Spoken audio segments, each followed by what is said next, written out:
اللہ کا ذکر نہ ہو، جہاں پر خدا کی یاد نہ ہو، جس جگہ پہ اللہ رب العالمین جو دل غافل ہو اللہ تعالیٰ سے، وہاں شیطان آ جاتا ہے۔ اور جس دل کے اندر غفلت ہو اور جو دل اللہ کے ذکر سے خالی ہو اور جو گھر اللہ کے ذکر سے خالی ہو، وہاں شیطان آ جاتا ہے۔ نبی اکرم صلی اللہ علیہ وآلہ وسلم نے جس طرح کے مولانا نے آپ کی طرف بتایا کہ جو دلوں کے اندر وسوسے ڈالتا ہے، انسان کو وہ کرتا ہے، سبز باغ دکھاتا ہے، اسی طریقے سے نبی پاک صلی اللہ تعالیٰ علیہ وسلم نے فرمایا کہ اگر تم چاہو کہ تمہارے دل میں تو کیا تمہارے گھر میں بھی شیطان داخل نہ ہو، اگر تم یہ چاہو کہ تمہارے گھر میں بھی شیطان داخل نہ ہو تو کیا کرو؟ حضور علیہ الصلوۃ والسلام نے فرمایا کہ اپنے گھر میں سورہ بقرہ کی تلاوت کیا کرو۔ کیا کیا کہ سورہ بقرہ کی کیا کیا کرو؟ تلاوت کیا کرو۔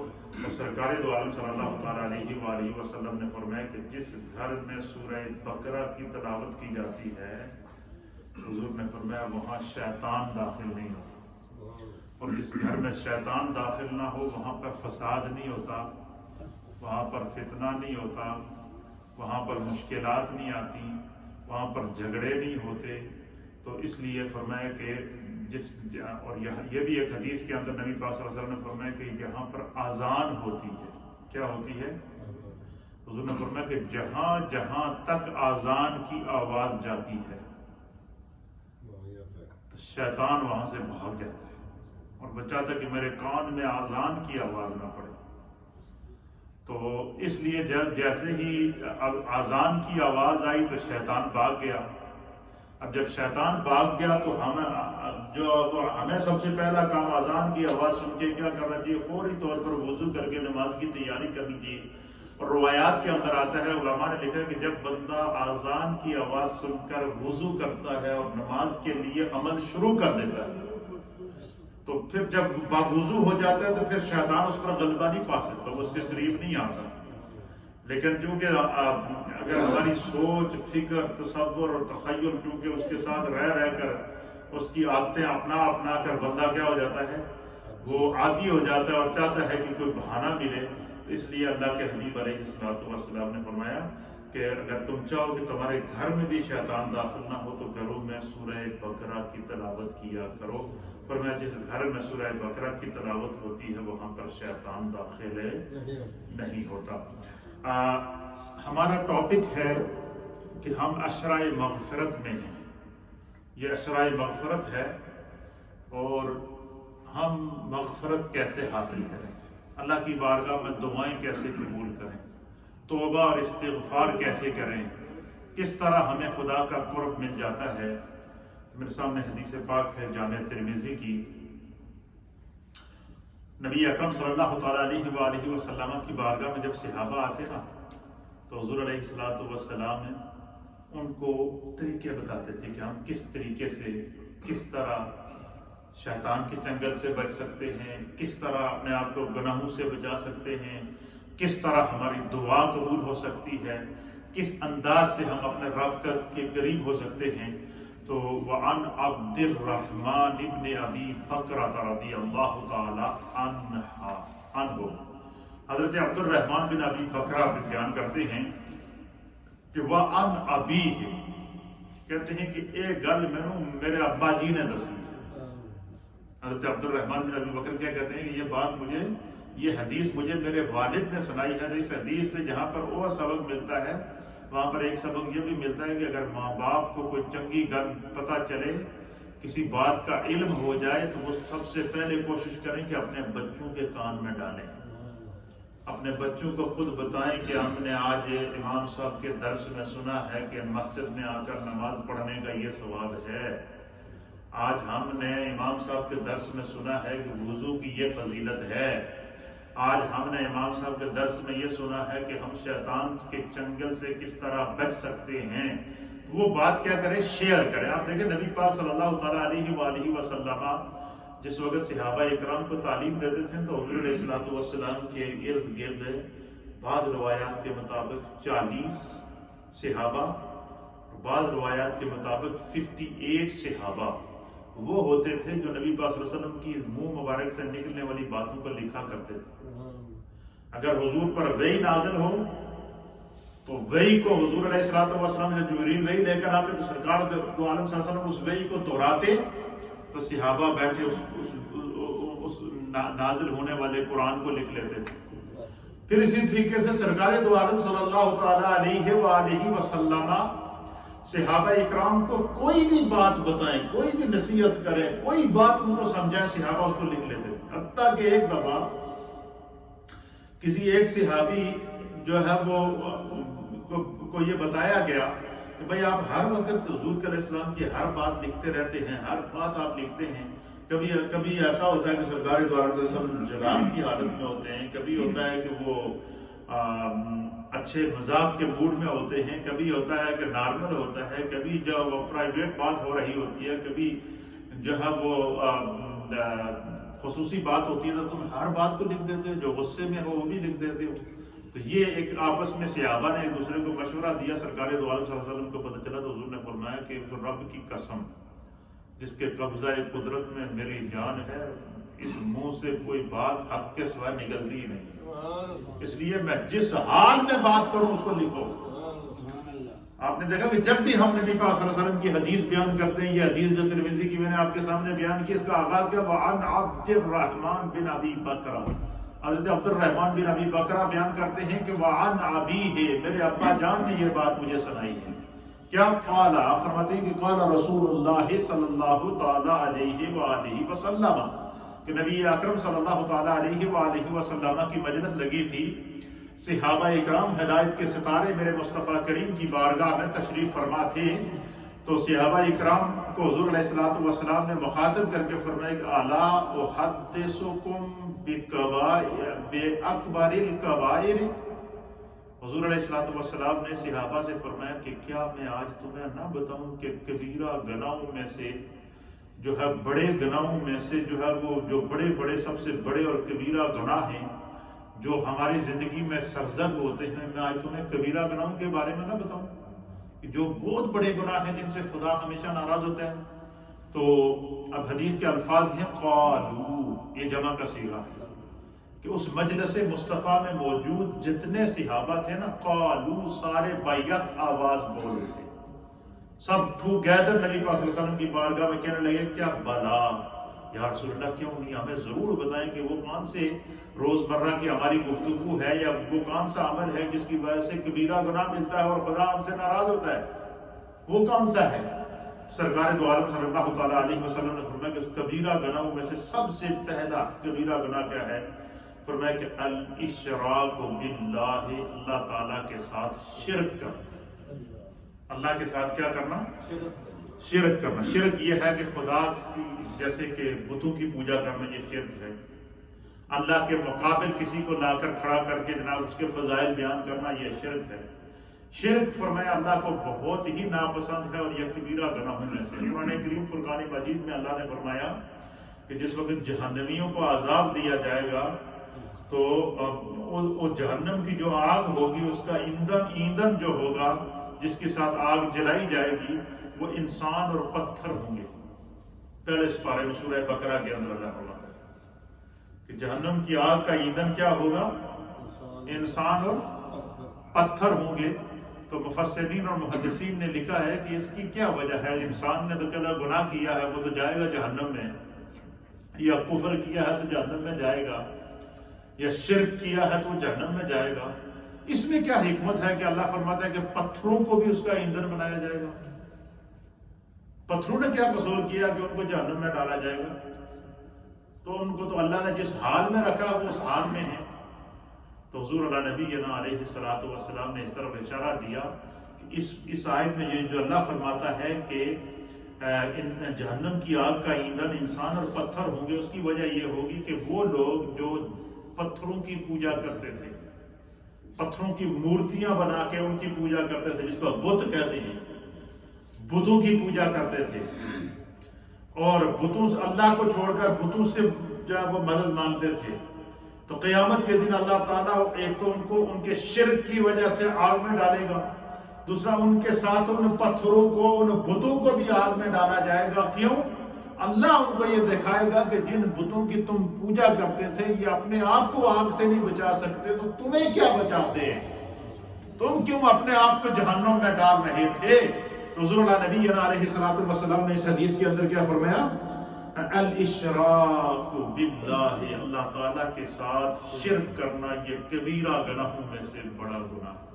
آپ نے دیکھا ہوگا سوشل میڈیا کے اوپر کہ اللہ تعالیٰ، ہم دعا کرتے ہیں کہ اللہ تعالیٰ اس دنیا سے یہ کورونا وائرس کی وبا کو ختم کرے۔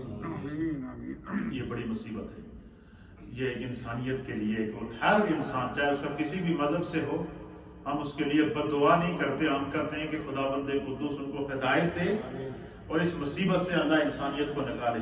یہ سوشل میڈیا پر ویڈیو وائرل ہو رہی ہیں کہ انڈیا کے اندر باقاعدہ ایک فوجی اعلان کر رہا ہے، اسپیکر ہاتھ میں لے کر مسجدوں کے باہر کھڑے ہو کر اعلان کر رہا ہے اور مسلمانوں سے اپیل کر رہا ہے کہ تم افطاری کے وقت اور تراویح کے وقت ہمارے لیے دعا کرو، ہم بڑی مشکل میں ہیں۔ یہ اعلان کیا جا رہا ہے۔ وہ لوگ جو مسجدوں میں داخلے سے منع کرتے تھے، مسجدوں کو توڑتے تھے، آج ان کو بھی پتا ہے کہ دعا وہیں پر قبول ہوگی۔ تو اس لیے اللہ تعالیٰ نے قرآن میں کیا فرمایا کہ وہ لوگ جو شرک کرتے ہیں، جو ہے وہ کیا ہوگا؟ جو شرک کرتے ہیں، اللہ کے حبیب علیہ السلام نے فرمایا کہ وہ یہ کبیرہ گناہوں میں سے بڑا گناہ ہے۔ اللہ تعالیٰ بڑے بڑے گناہوں کو معاف کر دے گا لیکن مشرک کے شرک کو معاف نہیں کرے گا، اور اس کے کفر اور اس کو معاف نہیں کرے گا، اس کو جہنم میں ہر صورت میں گرنا ہے۔ اور دوسری چیز کیا ہے؟ عقوق الوالدین، حضور نے فرمایا کہ ماں باپ کا حق ادا کرنا، اور جو بندہ ماں باپ کا حق ادا نہیں کرتا، فرمایا کہ یہ ماں باپ کا حق ادا نہ کرنا یہ کبیرہ گناہوں میں سے بڑا گناہ ہے۔ دیکھیں اللہ تعالیٰ نے انسان کو سوچ دی ہے، ویسے ہماری زندگی، بچوں کی جو زندگی ہوتی ہے نا، بڑی لاشعوری زندگی ہوتی ہے، لاپرواہ ہوتے ہیں، جوان ہونے تک لاپرواہ ہوتے ہیں، شادی ہونے تک لاپرواہ ہوتے ہیں، اور جب شادی ہوتی ہے، بچے پیدا ہوتے ہیں، جب خود ماں باپ بنتے ہیں نا، پھر ان کو احساس ہوتا ہے، جب خود ماں باپ بنتے ہیں تو پھر احساس ہوتا ہے کہ یار یہ ماں باپ کا کتنا بڑا منصب تھا۔ تو حضور علیہ السلام نے فرمایا کہ تمہارے ماں باپ کیسے ہی کیوں نہ ہو، تم ان کے ساتھ لڑائی نہ کرو، ان کے ساتھ جھگڑا نہ کرو، ان کی نافرمانی نہ کرو، ان کی حکم عدولی نہ کرو۔ فرمایا کہ ماں باپ کا ادب کرو، ماں باپ کے ساتھ محبت کرو۔ اسی لیے فرمایا، حضور نے فرمایا کہ جو باپ ہے یہ جنت کا دروازہ ہے، اور ماں کے قدموں کے نیچے اللہ نے جنت رکھی، اور جنت میں تب بندہ داخل ہوگا کہ دروازہ کھلے گا تو داخل ہوگا نا۔ اس لیے ماں اور باپ یہ دونوں کے حقوق اللہ نے مقرر کیے ہیں۔ ہر حال میں ہمیں اپنے والدین کا احترام کرنا چاہیے، عزت کرنی چاہیے، ان کے مطابق اپنی زندگی گزارنی چاہیے۔ تھوڑا سا بچہ جوان ہوتا ہے، بالغ ہوتا ہے، کسی لڑکی نے اس کو برگلا لیا، سب سے پہلی بغاوت ماں باپ سے کرتا ہے، اسی میرے ہاتھ کی سوچے۔ بعد میں جب وہ پھنستا ہے پھر باپ کر آتا ہے، ماں باپ پھر بھی کھڑے ہوتے ہیں۔ تو اس لیے پہلے ہی کوئی ایسا کام نہ کیا جائے جس سے ماں باپ ناراض ہوں۔ ماں باپ کے کہنے پر کیا کرنا چاہیے؟ عمل کرنا چاہیے۔ دوسری پہلی چیز کیا تھی کہ اللہ نے فرمایا کہ جو بندہ شرک کرتا ہے وہ شرک جو کبیرہ گناہوں میں سے ایک گناہ ہے۔ اور دوسری چیز کیا ہے کہ والدین کی نافرمانی کرنا یہ کبیرہ گناہوں میں سے بڑا گناہ ہے۔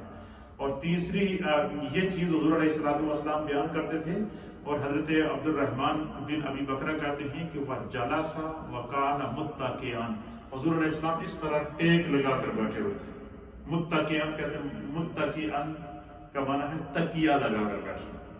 اس کو ہم کہتے ہیں نا تکیے کو تکیہ اس لیے کہتے ہیں کہ اس کے ساتھ کیا کی جاتی ہے؟ ٹیک لگائی جاتی ہے۔ تو یہ تکیہ اصل میں عربی کا لفظ ہے، اس کو متکئا کہتے ہیں کہ وکان رسول اللہ صلی اللہ تعالی علیہ وسلم متکئا۔ حضور علیہ السلام جب یہ نصیحت فرما رہے تھے نا کہ شرک نہ کرنا یہ کبیرہ گناہوں میں سے ہے، اور اپنے والدین کی نافرمانی نہ کرنا یہ کبیرہ گناہوں میں سے ہے، تو وہ جلسا وکان متکئا، حضور علیہ السلام تکیہ لگا کر ٹیک لگا کر بیٹھے ہوئے تھے۔ اور جیسے ہی والدین کے حقوق کی بات آئی تو حدیث کے الفاظ میں جلسا، حضور تکیے سے ٹیک ہٹا کر سیدھے بیٹھ گئے۔ سیدھے بیٹھ کے سرکار دو عالم صلی اللہ علیہ وسلم نے تکیے سے ٹیک کو ہٹا دیا، اور حضور علیہ السلام نے فرمایا کہ ماں باپ کی نافرمانی نہ کرنا یہ کبیرہ گناہوں میں سے بڑا گناہ ہے۔ اور یہی گناہ تمہیں جہنم میں لے کر جائے گا۔ اور تیسری چیز کیا ہے؟ حضور علیہ السلام نے فرمایا کہ وہ شہادت الزور او قول الزور، حضور نے فرمایا کہ جھوٹی گواہی دینا اور جھوٹی بات کرنا، جھوٹی گواہی دینا اور جھوٹ بولنا جس شخص کی عادت ہو، حضور نے فرمایا کہ یہ کبیرہ گناہوں میں سے ایک گناہ ہے، اس گناہ کی بخشش نہیں ہے۔ فرمایا جھوٹی گواہی دینا، اس سے جو ہے وہ اور جھوٹی بات کرنا، اس لیے فرمایا کہ اسی لیے حضور اللہ نبی علیہ السلام نے فرمایا کہ جو بندہ روزہ رکھے اور جھوٹی باتیں نہ چھوڑے، گناہ کی عادت نہ چھوڑے، تو فرمایا کہ سوائے اس کے کہ وہ دن بھوکے اور پیاسے گزارا، اس کو روزے کا وہ نہیں ملے گا۔ روزہ تو ہر برائی کو چھوڑنے کا نام ہے، اس لیے فرمایا کہ آنکھ کا بھی روزہ، ہاتھ کا بھی روزہ، کان کا بھی روزہ، جسم کا بھی روزہ، باڈی کا بھی روزہ، تصور اور تخیل کا بھی روزہ ہوتا ہے۔ فرمایا کہ کسی بھی حال میں انسان کو روزہ جو ہے وہ روزے میں یہ ساری چیزیں اچھا، اور پھر آپ نے آج کے درس میں سنا شروع میں کہ جو ہے وہ شیطان کیسے وسوسے ڈالتا ہے۔ اب مجھے بتائیں اس سے بڑی مہربانی ہم پہ کیا ہوگی کہ اللہ تعالیٰ نبی پاک صلی اللہ علیہ وسلم نے فرمایا کہ جب رمضان المبارک کی پہلی رات آتی ہے، پہلی رات رمضان کی کب ہوتی ہے؟ جس دن چاند نظر آتا ہے، اس دن روزہ نہیں ہوتا، روزہ دوسرے دن ہوتا ہے، پہلی تراویح والی رات۔ فرمایا ادھر سے رمضان کا چاند نظر آیا، سب سے پہلے اللہ فرشتوں کو حکم دیتا ہے جڑے تنگڑے پھردے ہیں، جڑے لوگوں کو گمراہ کرتے ہیں، پہلے انہوں بنو، پہلے انہوں نے کیا کرو؟ بنو، انہوں نے قید کرو، ان کو ہتھکڑیاں پہناؤ، ان کو زنجیریں پہناؤ۔ نبی پاک نے فرمایا کہ رمضان کی پہلی رات کو اللہ تعالیٰ شیطان کو ان کو زنجیروں کے اندر جکڑ دیتا ہے، شیطان بند ہو جاتے ہیں، پورا مہینہ شیطان بند۔ لیکن چونکہ پورا سال ہم نے اس کے ساتھ دوستی کی ہوتی ہے تو عادتیں خراب ہوئی ہوتی ہیں، تو وہ اگر بند بھی ہو ہم پھر بھی وہ حرکتیں کرتے ہیں۔ اس لیے فرمایا کہ جب اپنے دل کو، تصور کو، تخیل کو، سوچ کو ہم چینج جب تک نہیں کریں گے، فرمایا کہ جب آپ، اس لیے فرمایا کہ کوئی بھی کام شروع کرو تو پہلے بسم اللہ الرحمن الرحیم پڑھ لیا کرو۔ حضور فرماتے ہیں کہ جس وقت بعض روایات کے اندر آتا ہے کہ جس وقت دسترخوان پہ کھانا لگتا ہے نا تو شیطان ٹہلتا ہے اور بس اس کی یہ خواہش ہوتی ہے کہ اللہ کرے یہ بندہ بغیر بسم اللہ پڑھے کھانا شروع کر دے تاکہ میں اس کی پلیٹ میں بھی آگے سے تصویر پڑھوں۔ سرکار نے فرمایا کہ جب بندہ مومن کے سامنے کھانا آئے تو جب وہ کہتا ہے نا بسم اللہ الرحمن الرحیم، تو جس طرح آذان سن کے شیطان نسدہ اس طرح کروں بار نسدہ گئے تو ان کوئی اور کام لو جیسے اللہ کا ذکر نہ ہو رہا۔ تو مجھے بتائیں کہ جس گھر میں، جس دسترخوان پہ صرف اللہ کا نام لینے سے شیطان بھاگ جاتا ہے، جس گھر میں تلاوت قرآن سورہ بقرہ پڑھنے سے شیطان بھاگ جاتا ہے، تو جس دل کے اندر ہر وقت اللہ اللہ اللہ اللہ اللہ ہو، وہاں شیطان کیسے داخل ہو سکتا ہے؟ وہاں شیطان کیسے وسوسہ ڈال سکتا ہے؟ تو شیطان کے وسوسے سے بچنے کے لیے کیا ہے؟ حضور علیہ السلام نے فرمایا کہ اپنی زبان کو ہمیشہ خدا کے ذکر سے تر رکھو۔ کتنا پیارا وظیفہ ہے، صرف لفظ اللہ کا وظیفہ، بسم اللہ کا وظیفہ، اور اسی لیے اعوذ باللہ من الشیطان الرجیم کا وظیفہ۔ یہ ساری چیزیں کیا ہیں؟ تاکہ انسان نیکی کی طرف راغب ہو، رغبت کرے۔ تو اس لیے اللہ تعالیٰ کا ہم پر یہ کرم ہے کہ خدا نے ہمیں یہ رمضان دیا، اس میں شیطان کو قید بھی کر لیا، اس کے باوجود اگر ہم اپنی زندگی کی اصلاح نہ کریں تو میں نے دسوں کو کھول کے تو کوئی نہیں پتہ پلا سکتا نا، بن کے تو کوئی نہیں کسی کو رکھ سکتا ہے۔ ہمیشہ جب خیر کی آواز آپ کے کان میں پڑے نا، یہ بات یہ اصول ذہن میں رکھیں، چاہے مسجد میں ہوں یا مسجد سے باہر ہوں یا گھر ہوں یا چلتے پھرتے ہوں، کہیں سے بھی کوئی خیر کی آواز، نیکی کی آواز آپ کے کان میں پڑے نا، چند لمحوں کے لیے یہ سوچ لیا کریں اگر یہ نیکی ہے تو کوشش کیا کریں کہ وہ نیکی آپ کر گزریں۔ کیوں کہ قرآن حکیم فرقان مجید میں نبی پاک کی بارگاہ میں بیٹھنے والے جو صحابہ تھے نا، ان کو نبی پاک نے نیکی کا عادی بنا دیا تھا۔ قرآن بیان کرتا ہے کہ میرے محبوب نے ان کو اتنا نیکی کا عادی بنا دیا تھا کہ فاستبقوا الخیرات، جب ان کو پتہ چلتا تھا کہ فلاں جگہ نیکی ہے، فلاں مقام نیکی کا ہے، تو صحابہ اکرام کیا کرتے؟ فاستبقوا، ایک دوسرے سے سبقت لے جاتے تھے۔ صحابہ کا آپس میں مقابلہ نیکیاں بڑھانے کا ہوتا تھا۔ صحابہ اکرام کا آپس میں مقابلہ کیا ہوتا تھا؟ نیکیوں کو بڑھانے کا مقابلہ ہوتا تھا، نیکیوں میں پہل کرنے کا مقابلہ ہوتا تھا، نیکیوں کو ایک دوسرے تک پہنچانے کا مقابلہ ہوتا تھا. اس لیے فرمایا کہ نیکی کے اندر کیا کیا کرو؟ پہل کیا کرو. اور پھر سرکار دو عالم صلی اللہ تعالیٰ علیہ وآلہ وسلم بار بار اس بات کو دہراتے رہے. حدیث کے اندر الفاظ ہیں کہ فما زال رسول اللہ صلی اللہ تعالیٰ علیہ وسلم یقولها حتی قلنا لیتہ سقط. فرمایا کہ نبی پاک صلی اللہ تعالیٰ علیہ وسلم اس بات کو بار بار دہراتے رہے. کیا؟ کہ جھوٹ نہ بولنا، جھوٹی گواہی نہ دینا، جھوٹ نہ بولنا، جھوٹی گواہی نہ دینا، جھوٹ نہ بولنا، جھوٹی گواہی نہ دینا. اس بات کو حضور نے کئی دفعہ دہرایا. یہ کتنی پیاری بات ہے. جب لیکن دوسری حدیث سماعت فرمائیں، اس پر ہم بات کو ختم کرتے ہیں. یہ بھی بہت ہی ایمان اسی سے ریلیٹیو حدیث ہے. وعن عبداللہ ابن عباس رضی اللہ تعالیٰ عنہ، سنن بہقی کی حدیث ہے. حضرت عبداللہ ابن عباس رضی اللہ تعالیٰ عنہ بیان کرتے ہیں عن النبی صلی اللہ تعالیٰ علیہ وآلہ وسلم کہ نبی اکرم صلی اللہ تعالیٰ علیہ وسلم نے فرمایا، حضور علیہ السلام نے فرمایا کہ خمس دعوات یستجاب لہن. حضور علیہ السلام نے فرمایا کہ 5 لوگوں کی دعائیں، 5 دعائیں ان کی قبولیت میں کوئی شک ہی نہیں. 5 دعائیں ایسی ہیں کہ جب بھی وہ بندہ مانگے وہ 5 دعائیں قبول ہو جاتی ہیں، وہ اسی وقت قبول ہوتی ہیں. ان کی قبولیت میں کوئی شک ہی نہیں ہوتا، چاہے دیر سے قبول ہو لیکن قبول ضرور ہوتی ہیں. کبھی وہ 5 دعائیں ریجیکٹ ہوتی ہی نہیں. اور ان میں سے پہلی دعا کیا ہے؟ سرکار دو عالم صلی اللہ تعالیٰ علیہ وآلہ وسلم نے فرمایا، اللہ سنیے، حضور نے فرمایا کہ ان میں سے پہلی دعا ہے دعوت المظلوم. مظلوم جب جس پر ظلم کیا جائے نا، مظلوم جب اللہ کی بارگاہ میں دعا کرتا ہے، حضور نے فرمایا کہ مظلوم کی آسمان کا سینہ چیر کر اللہ کی بارگاہ میں جاتا ہے. اب مجھے بتائیں، اس وقت پوری دنیا کورونا وائرس کے حصار میں ہے یا نہیں؟ 2 سال پورے ہونے کو ہیں. مقبوضہ کشمیر لاک ڈاؤن، پوری دنیا چیختی رہی مودی پہ اثر نہ ہوا. پوری دنیا چیختی رہی کہ یہ ظلم نہ کرو، وہ بے یار و مددگار ہیں. کشمیر شہداء کا قبرستان بن چکا ہے. پوری دنیا چیختی رہی لیکن ان پر اثر نہ ہوا. 2 سال سے کیا ہوا؟ مسلسل لاک ڈاؤن چل رہا. لاک ڈاؤن کے اندر پیلٹ گنوں کے ساتھ ان پر حملے کیے گئے، ان کے جسموں کو چھنی کیا گیا، ان کو نوجوانوں کو ذبح کیا گیا، ان کو شہید کیا گیا. کشمیر کے اندر اقوام عالم کہتے رہے کہ وہاں ڈاکٹروں کو ایکسس دیا جائے، وہاں NGOs کو ایکسس دیا جائے، وہاں پر میڈیکل ہیلپ وہاں پہنچائی جائے، لیکن کسی نے یہ بات ہے نہ سنی، ان پر کوئی اثر نہ ہوا. لیکن خدا کی ذات تو سن رہی تھی نا ان مظلوموں کو. خدا کی ذات ان مظلوموں کو سن رہی تھی. اس وقت رپورٹ یہ ہے کہ مقبوضہ کشمیر کا اکثر حصہ جو ہے وہ ابھی تک کووڈ-19 سے سیف ہے. ان مظلوموں کا مقبوضہ کشمیر کی جو سرزمین ہے وہ شہداء کا قبرستان بن چکی ہے.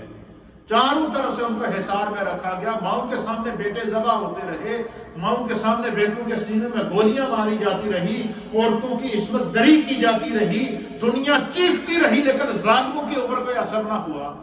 اور آج مسجدوں کے سامنے کھڑے ہو کر کہہ رہے ہیں اللہ آپ ہمارے لیے دعا کریں، آپ ہمارے لیے دعا کریں، آپ ہمارے لیے دعا کریں.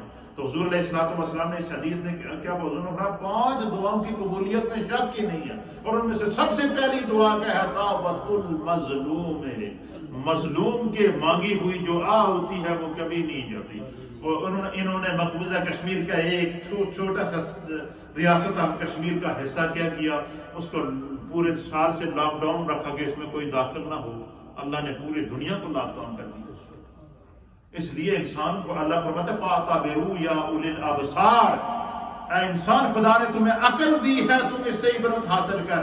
اللہ نے تمہیں شعور دیا ہے، تو اس سے عبرت حاصل کر. خدا نے تمہیں اقتدار دیا ہے، اقتدار کے نشے کے اندر ظلم نہ کر. مظلوم کی جو ہے وہ 7 آسمانوں کو چیر کر اللہ کی بارگاہ میں جاتی ہے. آج دنیا کا کیا حشر ہو رہا ہے؟ بے بس ہے، میڈیکل سائنس بے بس ہے، اور وہاں تو چتا جلانے کے لیے لکڑیاں ختم ہو گئی ہیں جو اعلانیہ طور پر ان مظلوموں پر ظلم کرتے تھے۔ اس لیے ابھی بھی وقت ہے کہ ان چیزوں سے یہ ہمارے حکمران سیکھیں، ورلڈ ان چیزوں سے سیکھے کہ مظلوم کی جو آہ ہوتی ہے وہ سینے چیر کر، آسمان کے سینے چیر کر اللہ کی بارگاہ میں جاتی ہے۔ تو اس حدیث کے اندر سرکار دو عالم صلی اللہ علیہ وسلم نے فرمایا کہ 5 دعاؤں کی قبولیت میں کوئی شک ہے، اور ان سے پہلی کیا ہے؟ دعوت المظلوم، مظلوم کی دعا۔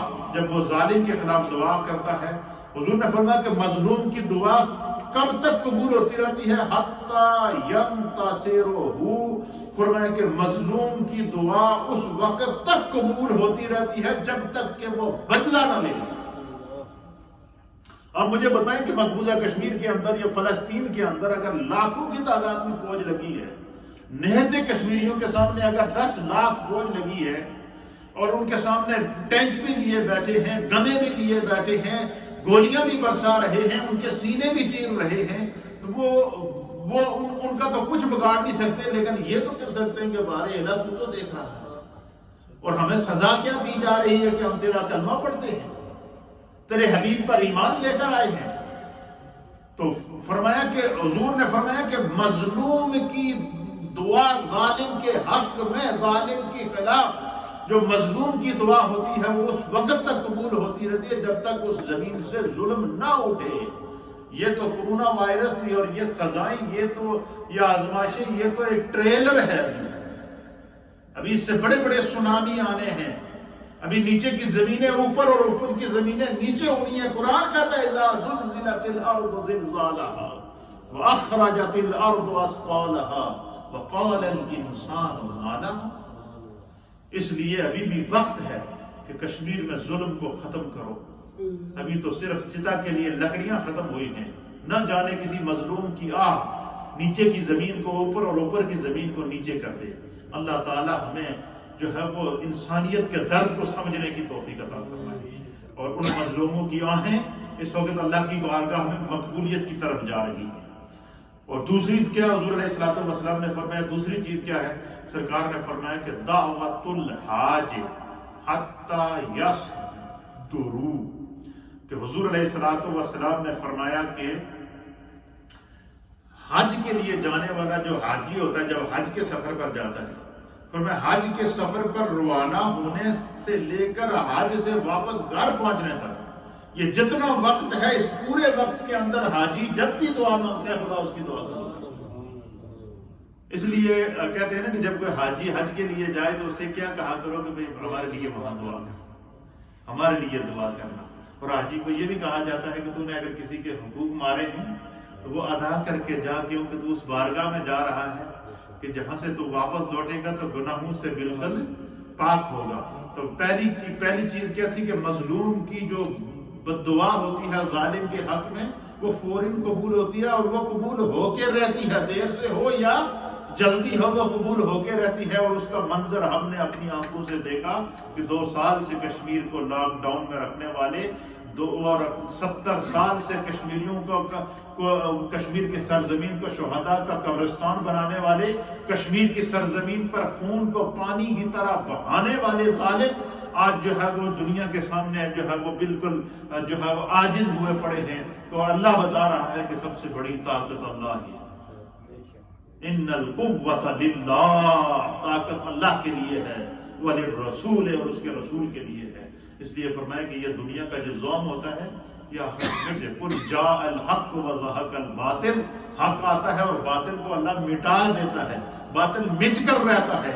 اور تیسری چیز نبی اکرم صلی اللہ تعالیٰ علیہ وسلم نے فرمایا، تیسری کیا ہے؟ حضور نے فرمایا کہ تیسری چیز دعوت المجاہد حتی یکفل۔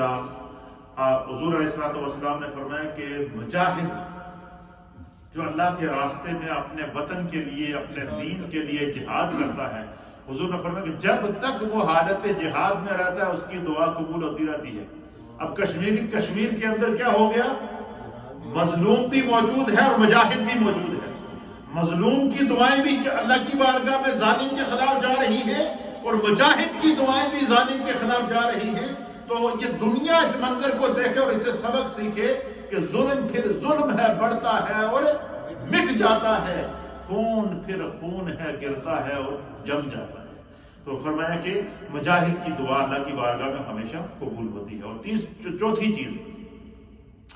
چیز حضور نے فرمایا کہ دعوت المریض حتی یبدأ۔ حضور نے فرمایا کہ جو شخص مریض ہو نا، بیمار ہو، فرمایا اس کی دعا اللہ سنتا ہے، خدا اس کی دعا کو قبول کرتا ہے۔ اس لیے فرمایا کہ جب تم کسی مریض کی عیادت کے لیے جایا کرو تو کیا کیا کرو؟ حضور نبی علیہ السلام نے فرمایا کہ جب تم مریض کی عیادت کے لیے جاؤ تو اس کی حوصلہ افزائی کیا کرو، اس کو دعائیں دیا کرو، اس سے کہا کرو کہ تو ہمارے لیے دعا کر۔ کیوں؟ اللہ تعالیٰ شکستہ دلوں کے قریب ہوتا ہے، ٹوٹے ہوئے دلوں کے قریب رہتا ہے۔ جب مریض مرض میں جاتا ہے وہ دنیا سے مایوس ہو جاتا ہے، ڈاکٹر سے مایوس ہو جاتا ہے، بہن بھائیوں سے مایوس ہو جاتا ہے۔ آپ کو پتا جب کسی کو لا علاج بیماری لگ جائے، لیکن ایک امید اسے ضرور ہوتی ہے کہ جس رب نے مجھے پیدا کیا نا، جس نے مجھے سانس دی ہے نا، تو اگر وہ اس میں راضی ہے کہ اس بیماری میں میری بخشش ہے تو وہ پھر بھی اس کو قبول کرنے کے لیے تیار ہوتا ہے۔ اور لیکن یہ امید اسے ضرور ہوتی ہے کہ جس رب نے مجھے اتنا سانسیں دی ہیں وہ مجھے شفا ضرور دے گا، وہ مجھے ضرور شفا دے گا۔ اس لیے فرمایا کہ مریض کی دعا، مجاہد کی دعا، مظلوم کی دعا اور حاجی کی دعا یہ اللہ کی بارگاہ میں ہمیشہ قبول ہوتی رہتی ہے، یہ قبول ہوتی رہتی ہے۔ اور پانچویں چیز کیا ہے؟ حضور علیہ السلام نے دعوت الاخ لاخیہ بظہر الغائب۔ حضور نے فرمایا کہ مسلمان بھائی کا اپنے مسلمان بھائی کی غیر موجودگی میں اس کے پیٹھ کے پیچھے اس کے لیے دعائیں کرو۔ اور ہمارے یہاں اس کا الٹ ہوتا ہے، بندہ سامنے موجود نہ ہو تو پیٹھ کے پیچھے اس کی برائیاں بیان کر دیں، اس کی غیبت کر دیں اور پیٹھ کے پیچھے اس کے خلاف باتیں کرتے رہتے ہیں۔ اچھا جو بندہ کسی کے پیٹھ کے پیچھے کسی کے خلاف باتیں کرتا ہے نا، یہ بات یاد رکھو، جس کے خلاف باتیں کر رہا اللہ اس کی نیکیوں میں اضافہ کر رہا ہوتا ہے، اس کی نیکیاں اپنی کام ہو رہی ہوتی ہیں۔ اس کو غیبت کہتے ہیں۔ حضور نے فرمایا کہ غیبت نیکیوں کو اس طرح جلا دیتی ہے جس طرح خشک لکڑی کو آگ جلاتی ہے۔ یعنی بندہ اپنی نیکیاں ضائع کر رہا ہوتا ہے اور وہ سمجھ رہا کہ میں جناب فلانے نے ایسی دی تیسی کر لی، تو سامنے موجود ہی نہیں، اس کو پتہ ہی نہیں ہے۔ تو حضور نے فرمایا کہ جو بندہ اپنے اس بھائی کے لیے جو اس کے سامنے موجود نہ ہو اس کے لیے دعا کرے، کیا کرے کہ وہ میرا بھائی ہے، وہ میرا نمازی بھائی ہے، وہ میرا دینی بھائی ہے، وہ میرا سگا بھائی ہے، وہ میرا چچیزاد بھائی ہے، وہ بڑا نیک ہے، خدا اس دی عزتاں میں اضافہ کرے۔ وہ سامنے موجود نہیں، آپ کا کوئی بھی بھائی، کوئی بھی دوست، کوئی بھی تعلق والا آپ کے سامنے موجود نہیں ہے، لیکن آپ اس کی غیر موجودگی میں جب اس کے لیے دعا کرتے ہیں تو نبی پاک صلی اللہ تعالیٰ علیہ وآلہ وسلم نے فرمایا کہ اللہ تعالیٰ ایک فرشتہ بھیجتا ہے زمین پر۔ کیا فرشتہ بھیجتا ہے؟ اللہ زمین پر فرشتہ اس بندے کے پاس بھیجتا ہے اور وہ فرشتہ اس کے پاس کھڑے ہو کر اس کی دعا پر آمین کہتا ہے۔ جب وہ ساری دعائیں مانگ چکا ہوتا ہے پھر وہ فرشتہ جو اللہ کی طرف سے آیا وہ خدا کی بارگاہ میں دعا کرتا ہے کہ بارے الہ، اس نے اپنے فلاں مسلمان بھائی، فلاں مسلمان بہن کے لیے اس کی غیر موجودگی میں دعا کی ہے، اللہ اس کی طرف سے میں تیرا فرشتہ ہو کر اس کے حق میں دعا کرتا ہوں، جس طرح اس نے اس کے لیے دعا کیا تو اس طرح اس کو اجر عطا فرما۔ مجھے بتائیں اس شخص کی عظمت کا کیا عالم ہوگا کہ جس کے لیے اللہ کے فرشتے اللہ سے دعا کریں۔ اور یہ موقع کب ملتا ہے؟ مجھے بھی مل سکتا ہے، آپ کو بھی مل سکتا ہے، ماؤں کو بھی مل سکتا ہے، بہنوں کو بھی مل سکتا ہے۔ وہ کیا ہے؟ حضور نے فرمایا ایک دوسرے کانڈ دے پیچھے گلاں کرانے بجائے اس نے برائیاں بیان کرنا تو انہوں نے دعا سنو۔ فرض کیا کسی ہوتا ہے بس اگر بندہ بہت جلا ہوا ہوتا ہے کہ فلاں بندہ نے میرے ساتھ بڑی زیادتی کی ہے، تو اگر آپ کے سامنے وہ موجود نہیں ہے پھر بھی آپ ذہن میں یہ ضرور کہیں کہ بارے الہ وہ غلطی پر ہے، اس کو ہدایت دے، اے اللہ اس کو ہدایت دے، خدا اس کے دل کو مائل کر دے، اے اللہ اس کے دل میں نرمی پیدا فرما، اے خدا اس نے زیادتی کی ہے وہ اس کا عمل تھا لیکن میں اس کے لیے دعا کرتا ہوں۔ تو اللہ کے حبیب فرماتے ہیں کہ جو بندہ کسی کی غیر موجودگی میں اس کے لیے دعا کرے اللہ تعالیٰ اس دعا کو فوراً قبول بھی کرتا ہے، اور جس طرح کی وہ دوسرے مسلمان بھائی کے لیے دعا کرے گا ایسے ہی اسی طرح کا اجر اسے خدا عطا فرمائے۔ یعنی بن مانگے اگر اللہ کی طرف سے دعا بھی ملے، فرشتہ بھی مدد کے لیے آئے، دعا پر فرشتہ بھی آمین کہے، اس سے بڑا بھی کوئی اعزاز ہو سکتا ہے؟ یہ ہے، اس لیے کہتے ہیں اسلام دین رحمت ہے۔ کہ ابھی انسان خیر کی طرف مائل ہو اور اللہ کی طرف سے مدد آ جاتی ہے۔ تو اللہ کے حبیب علیہ الصلوۃ والسلام نے فرمایا کہ، اور تیسری کیا، حضور نبی علیہ الصلوۃ والسلام کی سب کچھ بیان کرنے کے بعد حضور علیہ الصلوۃ والسلام نے فرمایا کہ بندے کی دعا اس وقت تک اللہ کی بارگاہ میں قبول، قال اسرع هذه الدعوات اجابۃ دعوۃ الاخ بظہر الغیب، اور حضور نبی علیہ الصلوۃ والسلام نے فرمایا کہ جو ہے وہ ایک تو اپنے اس بھائی کے لیے دعا جو اس کی غیر موجودگی میں اس کے لیے کی جائے، دوسرا حضور نے فرمایا کہ اس وقت تک بندے کی دعا اللہ کی بارگاہ میں قبول ہوتی رہتی ہے جب تک کہ وہ دعا مانگنے میں جلدی نہ کرے۔ جلدی کا کیا مطلب؟ ہمارے یہاں یہ مزاج بن گئے ہیں، اللہ تعالیٰ معاف کرے ہم سب کو، ہم سب اس مرض کے مریض ہیں کہ ہم دعا مانگتے ہوئے بھی شاید ہمارے ذہن میں یہ ہوتا ہے کہ ہم کو اللہ پر احسان کر رہے ہیں۔ اللہ تعالیٰ محفوظ رکھے۔ اور آپ نے سنا ہوگا کہ لوگ کہتے ہیں میں تو دعا مانگ مانگ کے تھک گیا ہوں، بڑے تیر مارے ہیں تو تھک گیا دعا مانگ مانگ کے۔ حضور نے فرمایا کہ جب تک بندہ دعا میں جلدی نہ کرے، اور جلدی کیا ہے؟ حضور نے فرمایا یہ نہ کہے کہ میں دعا مانگ مانگ کر تھک گیا ہوں، میری دعا قبول نہیں ہے۔ فرمایا تمہارا کام دعا مانگنا ہے، وہ اس وقت قبول کرے گا جب تیرے حق میں بہتر ہوگا۔ اور فرمایا کہ بسا اوقات انسان کی دعا اسی وقت قبول ہو جاتی ہے، اور بسا اوقات اس کی دعا کی قبولیت میں تاخیر ہوتی ہے۔ اس کا صلہ اللہ تعالیٰ اس کو اس طرح دیتا ہے کہ جب قیامت کا دن ہوگا، نفسا نفسی کا عالم ہوگا، انسان کے لیے اعمال کا میزان عدل لگا ہوگا، فرمایا دنیا میں اس کی مانگی ہوئی وہ دعائیں جو قبول نہیں ہوئی ہیں وہ اس کی نیکیوں کے پلڑے میں رکھ دی جاتی ہیں، اس کی بخشش کر دی جاتی ہے، وہ دعائیں اس کے لیے بخشش کا ذریعہ بن جاتی ہیں۔ یہ ہے اسلام کا مزاج، یہ ہے نبی رحمت کا دیا ہوا دین، یہ اسی کو خیر خواہی کہتے ہیں۔ اس لیے حضور علیہ الصلوۃ والسلام نے فرمایا کہ شہر رمضان شہر المواسات، یہ رمضان کا مہینہ یہ غم خواری کا مہینہ ہے، یہ دوسرے کے دکھوں کو سمجھنے کا مہینہ ہے، دوسرے کی تکلیف کو سمجھنے کا مہینہ ہے۔ یہ وہ عظیم مہینہ ہے کہ جس کو جو ہے وہ ہم جو ہے وہ اس کو لے سکتے ہیں۔ پھر نبی اکرم صلی اللہ تعالیٰ علیہ وسلم نے ایک اور موقع پر فرمایا، حضور علیہ السلام نے فرمایا کہ افطاری کے وقت جو دعا کی جاتی ہے، کس وقت؟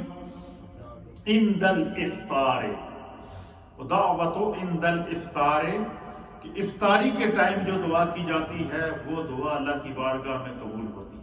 کیوں؟ کہ نفس جو ہے نا وہ دن بھر بھوکا رہ کے، پیاسا رہ کے، اور بھوک اور پیاس کی شدت کو محسوس کر کے جب اس کے سامنے کہ وہ بندہ ہوتا تو اللہ کا مہمان ہے، ہر روز دسترخوان پہ تازے تازے کھانے لگے ہوتے ہیں، تو نفس تقاضا کرتا ہے 5 منٹ رہتے ہیں تک نظریں گھڑی پر ہوتی ہیں، اور اگر امام صاحب کوئی آدھا منٹ لیٹ ہو جائے نا تو پھر چیخو پکار شروع ہو جاتی ہے گھروں کے اندر آ جاتا، پتہ نہیں کیا ہو گیا مولوی صاحب۔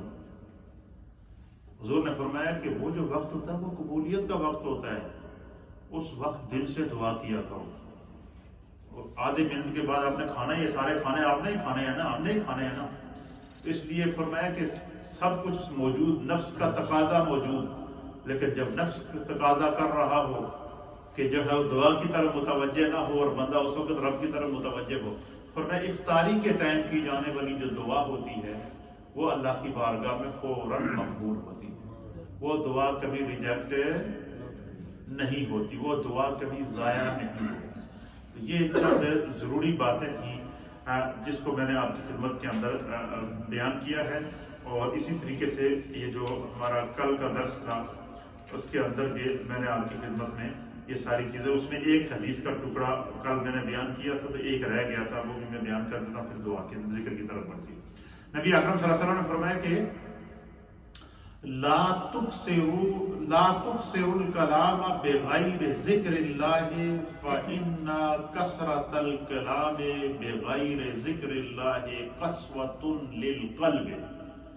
حضور علیہ الصلوۃ والسلام نے ارشاد فرمایا کہ اللہ کے ذکر کے بغیر زیادہ نہ بولا کرو، جب بھی بولو تو اس کے اندر خدا کا ذکر ضرور ہونا چاہیے۔ مثلا اگر کسی کو دعا دو تو پھر بھی اللہ کے لیے دعا دو، کسی سے گفتگو کرو تو پھر بھی اس انداز سے کرو کہ وہ شریعت کے تقاضوں کے مطابق ہو، لایانی گفتگو سے پرہیز کرو۔ بندے نے روزہ رکھا ہوا تو منہ سے گالیاں دے رہا ہو، یہ بھی تو درست نہیں ہے۔ روزہ رکھا ہوا ہو تو غیبت کر رہا ہو، یہ بھی درست نہیں ہے۔ روزہ رکھا ہوا ہو تو بے حیائی اور بری باتیں کر رہا ہے، یہ بھی درست نہیں ہے۔ روزہ رکھا ہوا تو ہر وہ کام جو روزے کو منع کرتا ہے وہ کر رہا ہو۔ تو حضور علیہ الصلوۃ والسلام نے فرمایا کہ جب بھی بولو تو اللہ کے ذکر کے بغیر نہ بولا کرو، اپنی گفتگو میں اللہ کا ذکر ضرور شامل کیا کرو۔ فرمایا کہ جو لوگ بغیر اللہ کے ذکر کے بغیر بولتے ہیں، جنہوں نے اسی اپنی زبانی کہتے ہیں فلانا بندہ گلاں دی مشین ہے، اسی کہتے یا نہیں کہتے، یہ باتونی ہے، فلانا بندہ بڑا باتونی ہے، وہ باتیں ہی کرتا رہتا ہے اور بس وہ بولتا ہی رہتا ہے، اور پھر اس کے اندر نہ اللہ کا ذکر، نہ خدا کا ذکر، نہ سچائی، وہ جھوٹ کی طرف ترغیب دے رہا ہے، بے حیائی کی طرف ترغیب دے رہا ہے۔ حضور نے فرمایا کہ جو بندہ فضول باتیں کرتا ہے اس کو کیا ہوتا ہے؟ سرکار دو عالم صلی اللہ تعالیٰ علیہ وسلم نے فرمایا کہ فَإِنَّ كَثْرَةُ الْكَلَامِ بِغَيْرِ ذِكْرِ اللَّهِ، اللہ کے ذکر کے بغیر زیادہ گلاں کرنا کیا ہوتا ہے؟ قَسْوَةٌ لِلْقَلْبِ، یہ دل کو سیاہ کر دیتا ہے۔ اللہ کے ذکر کے بغیر فضول باتیں کرنا یہ دل کو کیا کر دیتا ہے؟ سیاہ کر دیتا ہے۔ پھر حضور نے فرمایا کہ وَإِنَّ أَعْبَدَ النَّاسِ مِنَ اللَّهِ الْقَلْبُ الْقَاسِي، سرکار دو عالم صلی اللہ علیہ وسلم نے فرمایا کہ اللہ تعالیٰ سب سے زیادہ دور، اللہ تعالیٰ سے سب سے زیادہ دور وہی شخص ہے جس کا دل سخت ہو، جس کا دل سیاہ ہو۔ اس لیے نیکی سے دل کے اندر نور پیدا ہوتا ہے، نیکی سے دل صاف ہوتا ہے، اور گناہ سے دل کالا ہوتا ہے، گناہ سے دل سخت ہوتا ہے۔ اللہ تعالیٰ ہمیں دین کو سمجھنے کی توفیق عطا فرمائے۔ تھوڑا سا ذکر اور پھر انشاءاللہ دعا کی طرف بڑھیں گے۔ کیا ٹائم ہے؟ 34 لا الہ الا اللہ، لا الہ الا اللہ، لا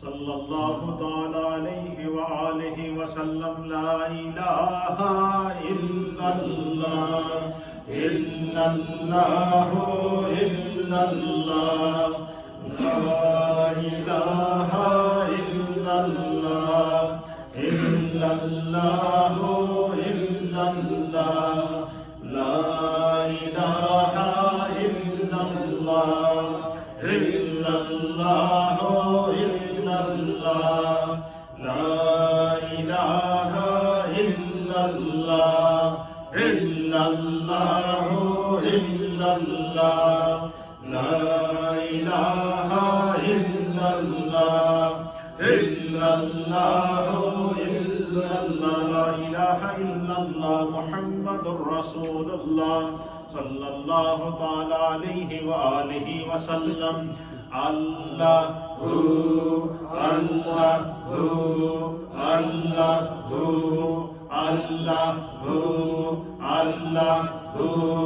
اللہ اللہ اللہ اللہ جل جلالہ۔ ایک دفعہ سورہ فاتحہ شریف اور 3 دفعہ سورہ اخلاص شریف اپنے اپنے مرحومین کی نیت سے پڑھیں۔ الحمدللہ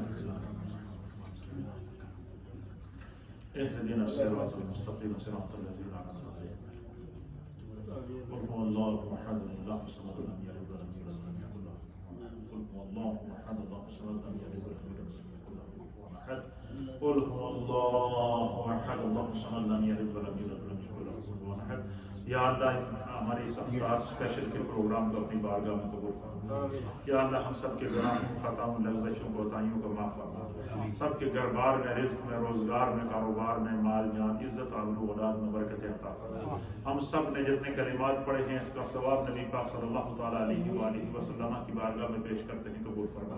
ہم سب کے تمام مرحومین کی بخشش و مغفرت فرما۔ دنیا بھر کے تمام مظلوموں کی دستگیری فرما، خزانہ غیب سے ان کی مدد فرما۔ اللہم انی لک صمت وبک آمنت وعلیک توکلت وعلی رزقک افطرت۔ بولٹن اور اس کے گرد و نواح میں افطار کا وقت ہوا چاہتا ہے۔